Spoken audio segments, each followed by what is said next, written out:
अस्सलाम वालेकुम नाजरीन, KBN न्यूज़ चैनल में आप तमाम का तहे दिल से इस्तकबाल है। आइए आज की अहम खबर पर नज़र डालते हैं।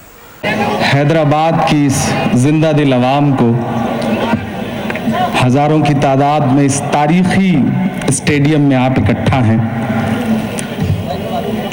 देरी से आने के लिए माफ़ी चाहूँगा। मैं तो बहुत पिछले 2 महीने से इंतज़ार कर रहा था कि कब हैदराबाद आवाज़ दे और हैदराबाद पहुंच जाऊं, लेकिन देरी से आने के लिए माफ़ी चाहूँगा। शुक्रिया अदा करता हूं रज़ा इलाही फाउंडेशन का, सलीम साहब का और बहुत प्यारे साथी भाई बिलाल साहब का। अब बिलाल सदा दे तो कौन ईमान वाला है जो घर से नहीं निकल आएगा, आना ही पड़ेगा। जुल्मतों पर चराग भारी है। मैं आके देख रहा हूं कि बड़े ठंडे होके बैठे हैं। ये हैदराबाद वो हैदराबाद तो नहीं है। नजर आना चाहिए आपका जोश, आपका जुनून। पता नहीं कौन सा डर है, कौन सी हुकूमत का असर है कि आप बिल्कुल खामोश होकर के बैठे हैं। ऐसे काम नहीं चलेगा। सदाएं बहुत दूर तक जानी है। यहां जो सोए हैं उन्हें भी जगाना है और वहां जो सोए हैं उन्हें भी जगाना है। तो आपकी शिरकत हो।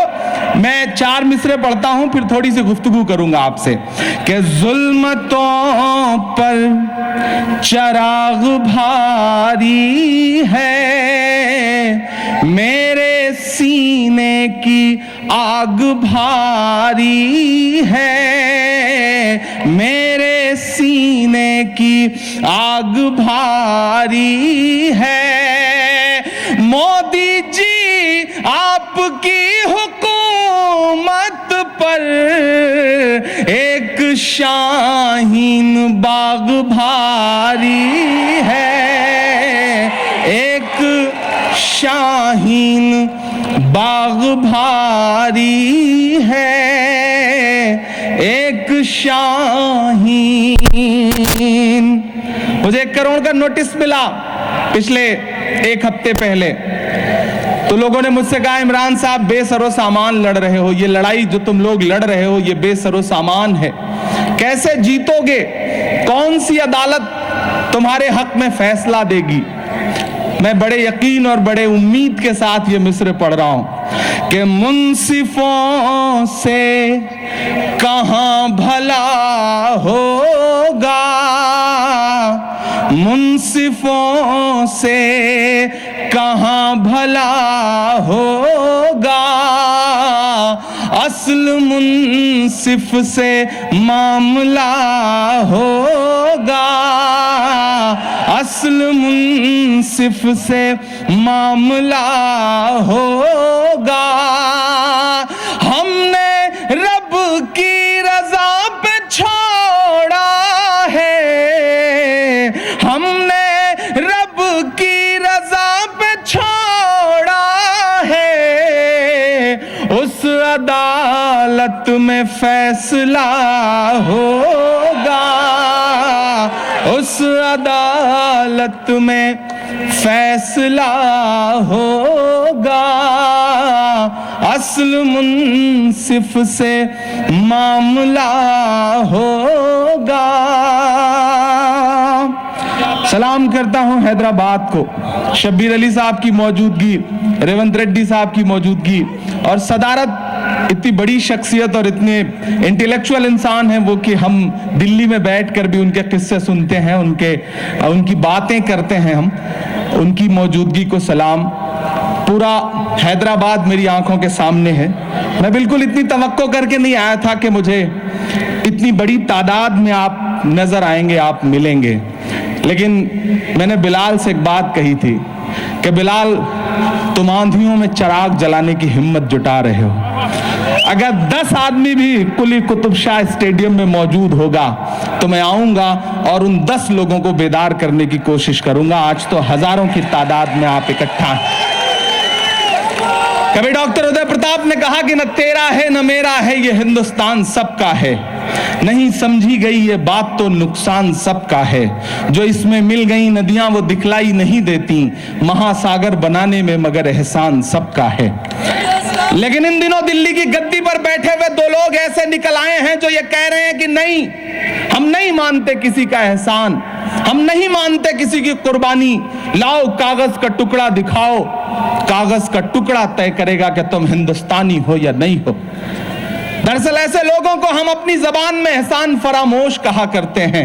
ऐसे दो एहसान फरामोश निकल आए हैं जो लगातार हमारे पुरखों की कुर्बानियों को भी नजरअंदाज कर रहे हैं और हिंदुस्तान के उन तमाम अमन पसंद लोगों के जज्बात से भी खेल रहे हैं जो ये कहते हैं कि नहीं, ये हिंदुस्तान सबका है। अब वो तय करेंगे कि नहीं, ये हिंदुस्तान उसका है जो उन्हें कागज दिखाएगा। मैं तो उनसे कह रहा हूं कि नरेंद्र मोदी साहब, अमित शाह साहब, अगर कागज देख करके ही आप हमें सिटीजनशिप देंगे, आप हमें मानेंगे कि हम हिंदुस्तानी हैं या नहीं हैं, तो कल दिल्ली में जिस हैदराबाद हाउस में बैठ करके आप ट्रंप के साथ समझौतों पे दस्तखत करेंगे, निकलवा लीजिए उसके कागज, आपको पता चल जाएगा कि हम हिंदुस्तानी हैं या नहीं हैं। निकलवा लीजिए उस हैदराबाद हाउस के कागज। और अगर आपको कागज देख करके ही हमारा आधार कार्ड तय करना है, हमारी सिटीजनशिप तय करना है, तो आज आप जहां खड़े थे ताजमहल के सामने आगरा में, जहां खड़े होकर के डोनाल्ड ट्रंप और उनकी मिसेज फोटो खिंचवा रही थी, उसके भी कागजात निकलवा लीजिए। आपको पता चल जाएगा कि हम हिंदुस्तानी हैं या नहीं हैं। अगर इन इमारतों और इन इमारतों के वारिसों से आपको तकलीफ है तो आज ट्रंप साहब को फिर ताजमहल नहीं दिखाना था, उन्हें ले जाकर के जो आपने शौचालय बनवाए थे वही दिखाया होता तो बेहतर रहता। लेकिन वो ये कह रहे हैं कि हम नहीं मानेंगे साहब, वो मानने को तैयार नहीं है। अगर वो मानने को तैयार नहीं है तो मैं भी हैदराबाद की इस तारीखी सरजमीन पे खड़ा होकर कह रहा हूं कि मेरा नाम इमरान प्रतापगढ़ी है। 4-5 दिन पहले आपने मुझे 1 करोड़ रुपए का नोटिस दिया है, शुक्रिया आपका। ऐसी नोटिस को हम नोटिस लेने वाले नहीं हैं। आप देते रहिए हमें नोटिस, लेकिन अगर आप सोचेंगे कि इससे हमारी आवाज बंद हो जाएगी तो आप गलतफहमी के शिकार हैं। हिंदुस्तान का हर शहर इस वक्त उठ खड़ा हुआ है।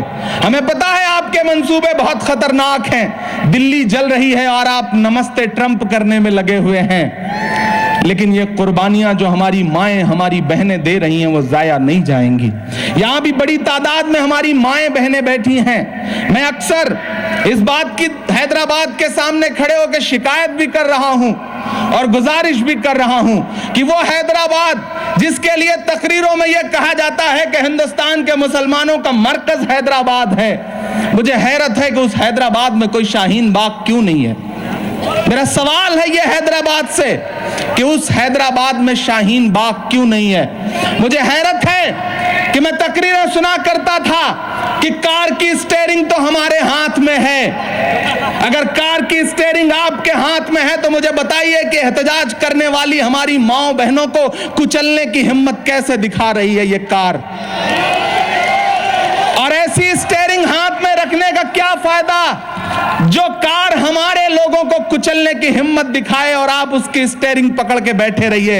यह वक्त कार की स्टीयरिंग हाथ में लेने का नहीं है, बल्कि कार के ब्रेक पे पैर रख देने का वक्त है।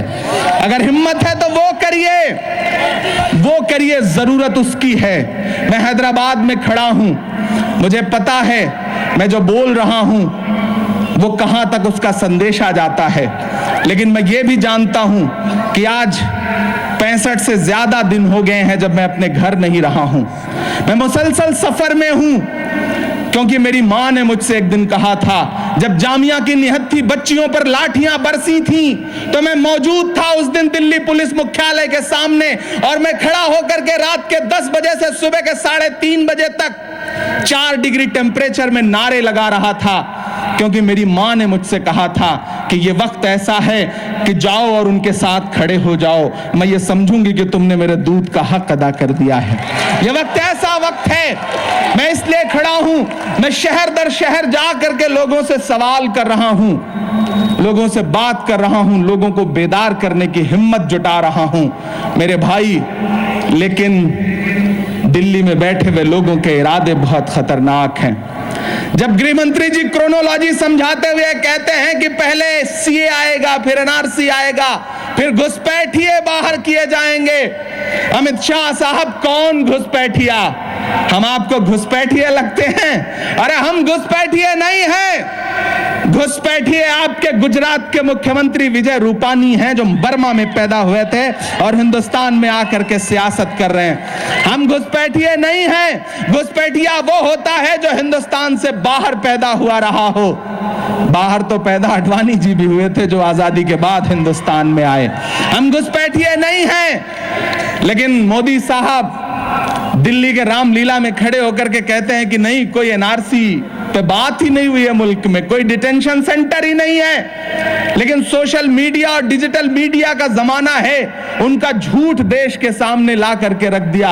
मैं पूरी जिम्मेदारी से कह रहा हूं कि इस मुल्क ने इससे पहले बड़े खराब प्राइम मिनिस्टर देखे होंगे, बड़े बेकार प्राइम मिनिस्टर देखे होंगे, लेकिन इनसे ज्यादा झूठा प्राइम मिनिस्टर इस मुल्क ने पहले कभी नहीं देखा है। मैं पूरी जिम्मेदारी से यह बात कह रहा हूं। हैदराबाद की तमाम जिम्मेदारान शख्सियत यहां बैठी हुई हैं। मैं आपसे भी गुजारिश कर रहा हूं कि हैदराबाद वालों, पूरा हिंदुस्तान आपकी तरफ बड़ी उम्मीदों से देखता है।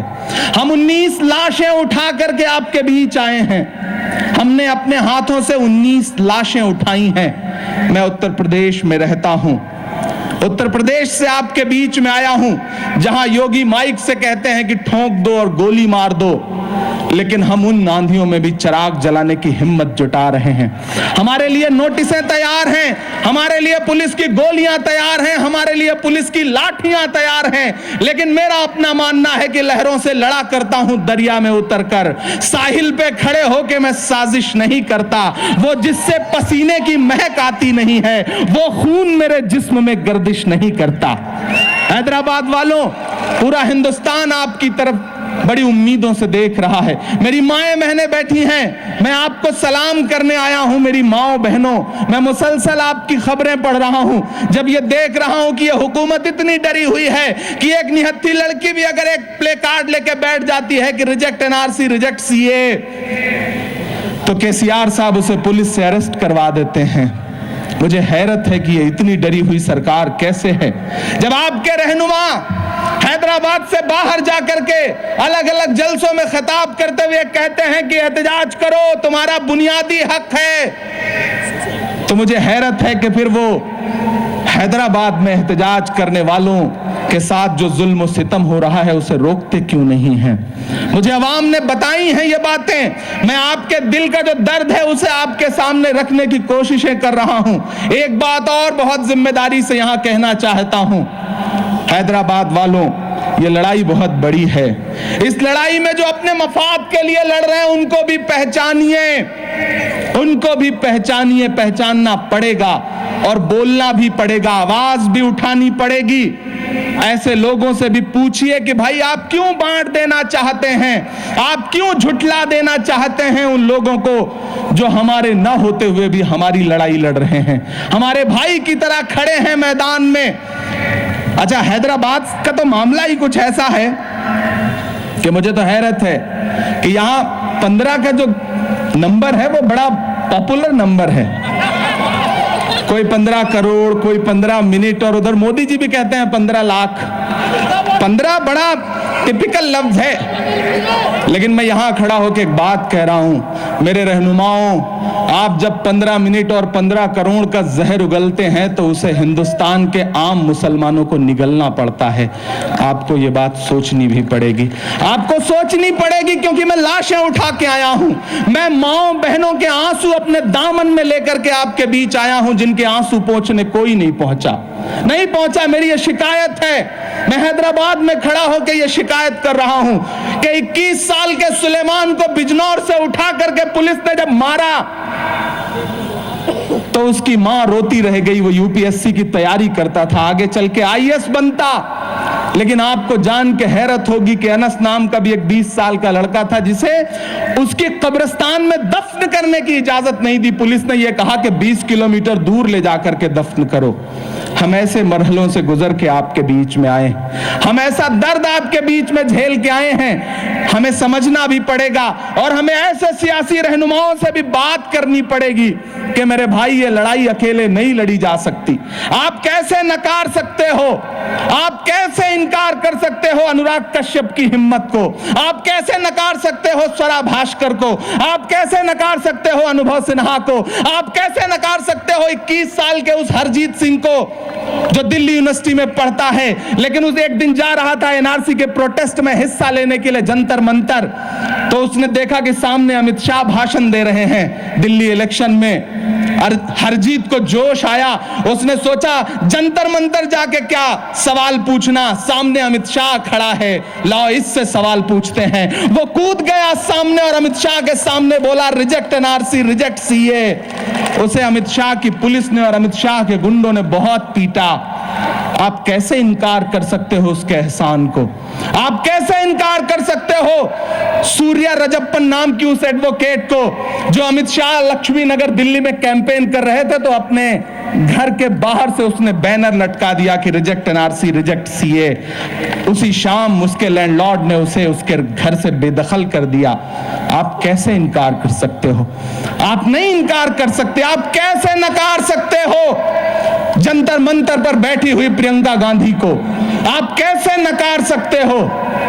सुलेमान से लेकर के मुजफ्फरनगर से लेकर के लखनऊ में एसआर दारापुरी और सदब जफर के घर जाने के लिए पुलिस से झड़प करके स्कूटी पर बैठ के जाती हुई प्रियंका गांधी को कैसे नकार सकते हो? आप कैसे नकार सकते हो हेमंत करकरे की शहादत को जो आपके लिए अपनी जिंदगी कुर्बान कर गए? आप कैसे नकार सकते हो गोपी कन्नन को जिसने आईएएस की नौकरी को ठोकर मार दी ये कहते हुए कि एनआरसी और सीए का जो कानून है वो इस मुल्क के आईन के खिलाफ है? आप कैसे नकार सकते हो गोपी कन्नन को जब आप माइक पर खड़े होकर के कहते हो 100 करोड़ और 15 करोड़? तो आप बताओ कि ऐसे लोगों को आप 100 करोड़ में रखते हो या 15 करोड़ में रखते हो? मेरा सवाल है आपसे, आप कैसे नकार सकते हो राजघाट पर 3 डिग्री टेम्परेचर पे बैठी हुई सोनिया गांधी को?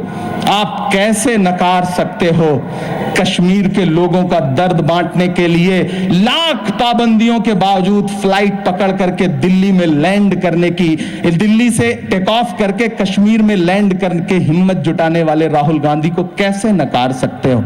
आप कैसे नकार सकते हो अमित शाह और नरेंद्र मोदी की धमकियों के बावजूद न झुकने वाले लालू प्रसाद यादव को? आप कैसे नकार सकते हो? आप नहीं नकार सकते और नकारिए भी मत, क्योंकि नकार देंगे तो अलग थलग पड़ जाएंगे। यही तो चाहती है भाजपा, यही तो चाहती है नरेंद्र मोदी की हुकूमत कि आप अलग थलग पड़ जाएं। ये लड़ाई सबकी है मेरे भाई। ये जितने बड़े बड़े बोलने वाले, बड़े बड़े तकरीरें करने वाले जो है ना, ये माइक पर तो कहते हैं कि हम 15 करोड़ 100 करोड़ पर भारी पड़ जाएंगे, लेकिन जब शाहीन बाग की बहनों को वहां से गोली मार के उठाने की धमकी कोई गुंडा देता है तो ये दिल्ली में नजर भी नहीं आते। नजर कौन आता है? पंजाब से 4 बसें भर के सरदार भाई आते हैं, वो बहनों की हिफाजत के लिए आते हैं। कैसे नकार सकते हो आप उनको? नहीं नकार पाओगे। इसलिए मैं आपसे गुजारिश करने आया हूं। मैं यहां किसी पॉलिटिकल पार्टी का मेंबर बन के नहीं खड़ा हूं, मैं आपका नुमाइंदा बन के आपकी धड़कनों की तर्जुमानी करने वाले एक शायर की हैसियत से यहां खड़ा हूं। मैं आपसे यह कह रहा हूं कि सवाल पूछना शुरू करिए, रहनुमाओं को फरिश्ता मानना बंद करिए।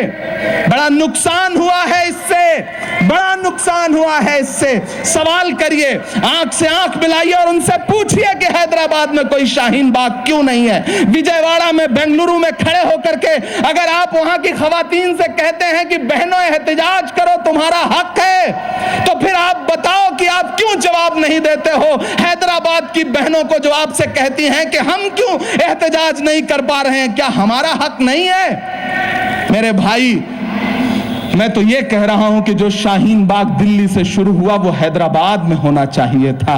वो हैदराबाद से शुरू होता तो शायद पूरे हिंदुस्तान में और बड़ा संदेश आ जाता। मुझे पूरा यकीन है कि हैदराबाद इन चीजों से उबरेगा भी। वक्त बहुत थोड़ा है, मैं कोशिश करता हूं। टाइम है? अरे वाह, शुक्रिया, आपकी सदाएं आ गई हैं, तो इंशाल्लाह मैं कोशिश करूंगा कि थोड़ा थोड़ा आपको सुनाता भी रहूं, थोड़ी थोड़ी आपसे गुफ्तगू भी करता रहूं। हाँ, चाय वाला भी सुना दूंगा, सारी नज़में भी सुना दूंगा, मैं वो सब करता रहूंगा। मैं थोड़ी थोड़ी आपसे गुफ्तगू करते हुए आगे बढ़ूंगा, लेकिन 2 जरूरी चीजें। मैं कुली कुतुब शाह स्टेडियम में खड़ा हूं, यहां खड़ा होकर के उन माओ बहनों को सलाम करता हूं जो ट्रिपल तलाक से लेकर के अब तक इस कानून के खिलाफ मुसलसल आवाजें बुलंद कर रही हैं। मैं सईदाबाद अकबरबाग की उन 17 बेटियों को सलाम करता हूं जिन्होंने 13 दिन जेल काटी है। मैं उनको सलाम करता हूं। मैं सलाम करता हूं चार मीनार की 40 साल से बंद पड़ी हुई उस मस्जिद को जो इंतजार कर रही है कि वो कब खुलेगी। मैं सलाम करता हूं। मैं हैदराबाद में पहली बार इस तरह आपसे मुखातिब हूं, लेकिन यहां खड़े होकर के अलल ऐलान ये कह रहा हूं कि मुझसे मेरे होने की पहचान नहीं ले सकते हो। मुझसे मेरे होने की पहचान नहीं ले सकते हो। जब तक रब ना चाहे मेरी जान नहीं ले सकते हो। जब तक रब ना चाहे मेरी जान नहीं ले सकते हो। मेरी सांसों में जलती बारूदें तो भर सकते हो। मेरी सांसों में जलती बारूदें तो भर सकते हो, लेकिन तुम मुझसे मेरा ईमान नहीं ले सकते हो। लेकिन तुम मुझसे मेरा ईमान नहीं ले सकते हो। ये लहराते हुए तिरंगे यहां मौजूद हजारों की तादाद में हैदराबाद अजीब हुकूमत है। कहती है कि ना तो पैन कार्ड मानेंगे, ना तो वोटर आईडी मानेंगे, ना तो आधार कार्ड मानेंगे। तो मेरा मन करता है मैं अमित शाह से पूछूं तो क्या भैया ये सारे कागज जियो का सिम खरीदने के लिए बनवाया था? फिर बनवाया किस लिए था? गजब तो यह है साहब, अमजद साहब, गजब तो यह है कि कहते हैं हम पासपोर्ट भी नहीं मानेंगे। वो पासपोर्ट जिसे लेके मैं लंदन में लैंड करता हूं तो वो कहता है कि आप हिंदुस्तान के शहरी हैं। अमेरिका में लैंड करता हूं तो अमेरिका कहता है कि आप हिंदुस्तान के शहरी हैं। लेकिन हिंदुस्तान कहता है कि वो पासपोर्ट भी आपकी शहरियत साबित करने के लिए काफी नहीं है। मुझे कभी कभी लगता है इस हुकूमत के सलाहकार कौन है, इन्हें समझा कौन रहा है। मैं एक दिन जंतर मंतर पे खड़ा था तो मीडिया वालों ने मुझसे कहा कि बहुत बड़ी तादाद में स्टूडेंट्स निकल के आए हैं, इन्हें उकसाया किसने है, इन्हें बरगलाया किसने है? मैंने कहा मेरे भाई ये जो स्टूडेंट सड़कों पे निकल के आए हैं दरअसल अमित शाह और नरेंद्र मोदी से ज्यादा पढ़े लिखे हैं, इन्हें कोई उकसा नहीं सकता है। मैं तो हुकूमत से पूछ रहा हूं कि हुकूमत को कौन से इजराइल ने और कौन से अमेरिका ने उकसाया है जो अपने ही हिंदुस्तानी शहरियों के खिलाफ खड़े हो गए। वो कहते हैं कि हम आपको नागरिक नहीं मानेंगे, आपको शहरी नहीं मानेंगे। तो मैं हैदराबाद में खड़ा होकर कहता हूं कि अमित शाह और नरेंद्र मोदी, अगर आप हमें हिंदुस्तान का शहरी नहीं मानेंगे तो हम भी आपको सरकार नहीं मानेंगे। हम इनकार करते हैं आपको सरकार मानने से। और अलल ऐलान ये कह रहे हैं कि होश वालों सुनो, ऐ दीवानों सुनो। लगे मुझे कि मैं हैदराबाद में खड़ा हूं, पीछे तक जो लोग बैठे हैं उनकी भी शिरकत होनी चाहिए। मैं आपको आप पे नजर भी रख रहा हूं और आपकी धड़कनें भी सुन के बताऊंगा। मुझे लगे कि आप उसी जिंदा दिली के साथ बैठे हैं जैसे हैदराबाद जाना जाता है। मैं पढ़ता हूं, होश वालों सुनो, ऐ दीवानों सुनो, और सारे सियासी घरानों सुनो, जो बचा ना सके अपनी आवाम को, ऐसे बेबस सभी हुक्मरानों सुनो। कि सिर्फ मसले नहीं मजहबो दीन के, सिर्फ मसले नहीं मजहबो दीन के, तुम तो कातिल हो भारत के आईन के। तुझसे जमहूरियत के गुनहगार को, तेरी सरकार को, तेरे दरबार को मैं नहीं मानता, मैं नहीं मानता, मैं नहीं मानता, मैं नहीं मानता। सब मिलकर आवाज लगाएं तो कुछ चांद पे रोप पड़े। मैं तन्हा जुगनू हूं, मेरे चिल्लाने से क्या होगा? ऐसे काम नहीं चलेगा। जब मैं ये कहूंगा कि मैं नहीं मानता तो एक एक आवाज की सदाएं बुलंद होनी चाहिए। मेरे साथ दोहराएंगे आप, मैं नहीं मानता। मैं फिर से पढ़ता हूं कि सिर्फ मसले नहीं मजहबो दीन के, तुम तो कातिल हो भारत के आईन के। तुझसे जमहूरियत के गुनहगार को, तेरी सरकार को, तेरे दरबार को मैं नहीं मानता, मैं नहीं मानता, मैं नहीं मानता, मैं नहीं मानता। बहुत शुक्रिया। फिरौन की है, नमरूद की है, फिरौन की है, नमरूद की है। जुल्मो सितम के कोहे गरा रूई की तरह उड़ जाएंगे हम, महकूमों के पांव तले जब धरती धर और रहले हकम के सर पर जब बिजली कड़केगी हम देखेंगे।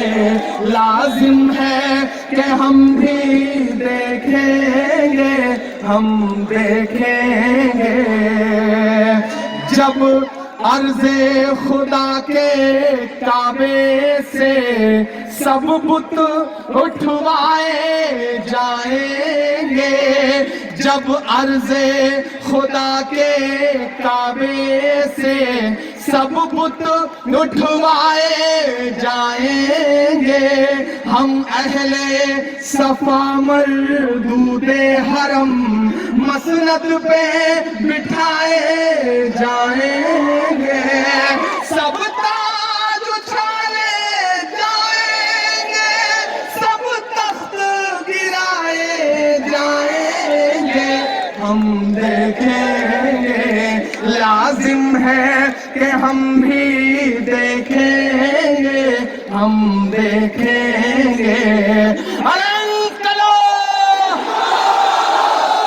इतने जोर से काम नहीं चलेगा। सदाएं दिल्ली तक जानी है तो उसी तरह की सदाएं भी होनी चाहिए। अरे इनकलाब, इनकलाब, आवाज दो, आवाज दो, आवाज दो। अरे बोल रे साथी हल्ला बोल, अरे बोल रे साथी हल्ला बोल। अरे मैं भी बोलूं तू भी बोल। अरे अमित शाह पर हल्ला बोल, अरे केसीआर पर हल्ला बोल, अरे अमित शाह पर हल्ला बोल। अरे बोल रे साथी, अरे ऊंचा बोल, ऊंचा बोल। अरे इनकलाब, इनकलाब, आवाज दो, आवाज। अरे हिंदू मुस्लिम सिख ईसाई, इस नारे में ज्यादा सुलगती है उनकी, इसलिए जोर से लगाओ इसे, और जोर से। अरे हिंदू मुस्लिम सिख ईसाई, अरे हिंदू मुस्लिम सिख ईसाई। एक नया नारा देता हूं, मैं कहूंगा कि अपने देश से वफा करो, आप कहेंगे बीजेपी को दफा करो। आप चाहें तो केसीआर भी जोड़ सकते हैं, इसमें ऐसी कोई बात नहीं। अरे बीजेपी, अरे अपने देश से वफा करो, अरे अपने देश से वफा करो। अरे इनकलाब, इनकलाब, आवाज दो, आवाज दो। बहुत शुक्रिया। और मैं चाहता हूं हम इसके बाद नेशनल एंथम होगा, आप एक मिनट रुके रहे। रजा इलाही फाउंडेशन और बिलाल साहब, गौस साहब, जो भी इस प्रोग्राम के जिम्मेदार हैं, इसे एक मिनट रखिएगा। मैं चाहता हूं कि एक बार हाथ उठा करके इस कमेटी के लिए, इस प्रोग्राम के जो जिम्मेदारान हैं, शबीर साहब से लेकर के जो पूरी टीम यहाँ मौजूद है, रेवंत भाई, मसूद भाई, हमें बार बार भूल जाता हूँ, अली मस्कती साहब कहाँ है भाई, इरफान भाई, इरफान भाई, फिरोज भाई, शहर भाई, अरे आगे आइए, दूर कैसे हैं आप? हमारे सदर साहब कहाँ गए भाई? मैं चाहता हूँ कि एक बार उनके लिए जोरदार ताली बजाएं जिन्होंने इस प्रोग्राम को ऑर्गेनाइज किया है। मेरे हाथों में ये जो भारत का संविधान है, जो कॉन्स्टिट्यूशन है, जो आईन है, मैं चाहता हूं कि इसके पहले पन्ने में जो इसका प्रियम्बल है, जो इसकी प्रस्तावना है, मैं 40 सेकंड में वो पढ़ दूं, फिर हम नेशनल एंथम सुनाएंगे और उसके बाद साथ गाएंगे और प्रोग्राम खत्म किया जाएगा। मैं इसे आपके सामने पढ़ रहा हूं। मैं हैदराबाद में खड़ा हूं तो मैं चाहता हूं मैं हिंदी में पढ़ूं। ये ऐसी सरजमीन है जहां को एक खास तरह से फ्रेम किया जाता है, खास जुबान में भी, खास मजहब में भी।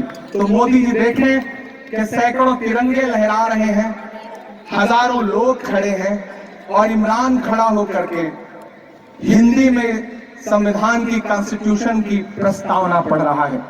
अब आप दोहराएंगे तो मुझे अच्छा लगेगा कि हम भारत के लोग भारत को एक संपूर्ण, संपन्न, लोकतंत्रात्मक गणराज्य के लिए तथा उसके समस्त नागरिकों को सामाजिक, आर्थिक, न्याय, विचार, अभिव्यक्ति, विश्वास, धर्म और उपासना की स्वतंत्रता, प्रतिष्ठा और अवसर की समता प्राप्त कराने के लिए तथा उन सब में व्यक्ति की गरिमा और राष्ट्र की एकता सुनिश्चित करने वाली बंधुता बढ़ाने के लिए दृढ़ संकल्प होकर अपनी इस संविधान सभा में आज तारीख 26 नवंबर 1949 को एकक द्वारा इस संविधान को अंगीकृत, अधिनियमित और आत्मार्पित करते हैं। देखिए मैंने कितनी शुद्ध हिंदी में आपसे संविधान की प्रस्तावना पढ़ाई है। दरअसल भाजपा वाले हमसे इसलिए थोड़ा सा ज्यादा डरते हैं, उन्हें ये लगता है ना ये उनकी भी जबान जानता है, उनकी तो छोड़िए। लेकिन हैदराबाद में खड़ा हूं, मैं नेशनल एंथम पढ़ने जा रहा हूं, एक शिकायत करता हूं हैदराबाद से। मैं आपकी आवाज बन के बोलता हूं, मैं आपके लिए लड़ता हूं। मैं ऐसी जगह रहता हूं जहां सिर्फ 13% है हम 70% में नहीं रहते। तलवार की नोक पर चलने जैसा है, लेकिन फिर भी जिंदगी की परवाह किए बिना लड़ता हूं, सच बोलता हूं, वो किसी के लिए भी, जो किसी के भी खिलाफ हो। लेकिन हैदराबाद वालों, अल्लाह रसूल के नाम पर वोट की अपील करने वाले लोगों की ट्रोल आर्मी जब मुझे माँ बहन की गालियां देती है तो मुझे कभी कभी लगता है कि शायद मैं लड़ाई सच लड़ रहा हूं, तब शायद दर्द इसीलिए ज्यादा हो रहा है। अल्लाह इस मुल्क को बचाए, अल्लाह इस मुल्क की नफरत वाली ताकतों से इस मुल्क को बचाए जो मुल्क को बांट देना चाहते हैं। हम सबको साथ लेकर के चलेंगे। हम 15 करोड़ में शामिल नहीं है, हम 130 करोड़ में शामिल हैं। शामिल है ना? हम इस देश के 130 करोड़ लोगों में शामिल हैं और जो भी नफरत की सियासत करने वाले लोग हैं उनके खिलाफ खड़े हैं। आप गालियां दो, आप गोलियां दो, लेकिन हम न झुके हैं, न डरे हैं, न डरेंगे। हम डटे हैं, हम डटे रहेंगे। आइए हमारे साथ नेशनल एंथम गाइए।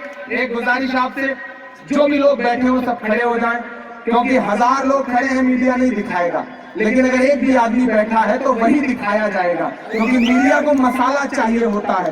तो आपसे गुजारिश है कि सब खड़े हो जाएं, बिल्कुल अटेंशन वाले उसमें। अनिल भाई आप भी चलिए, आइए मेरे साथ। संविधान हो चुका, नेशनल एंथम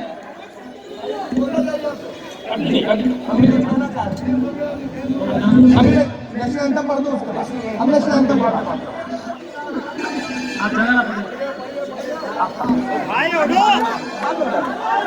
चलिए। हाँ वो एक्चुअली वो नारे लगाना चाहते हो, बाद में इंशाल्लाह उनसे कह दिया जाएगा, वो कर लेंगे। वो मेरी माँ की तरह है, उनका हुक्म सर आंखों पर नहीं। अपने शहर की ताजा हवा लेके चला हूँ, हर दर्द की यारों में दवा लेके चला हूँ। मुझको यकीन है कि रहूंगा मैं कामयाब, क्योंकि मैं घर से माँ की दुआ लेके चला हूँ। मैं उनकी बात को नकार नहीं सकता, लेकिन अब नेशनल एंथम से बढ़ के कोई चीज नहीं है। पहले वो पूरा किया जाए, वो मुकम्मल किया जाए, उसके बाद जनगण मन अधिनायक जय हे भारत भाग्य विधाता। पंजाब सिंध गुजरात मराठा द्राविड़ उत्कल गंगा, विंध्य हिमाचल यमुना गंगा, उच्छल जलधि तरंगा।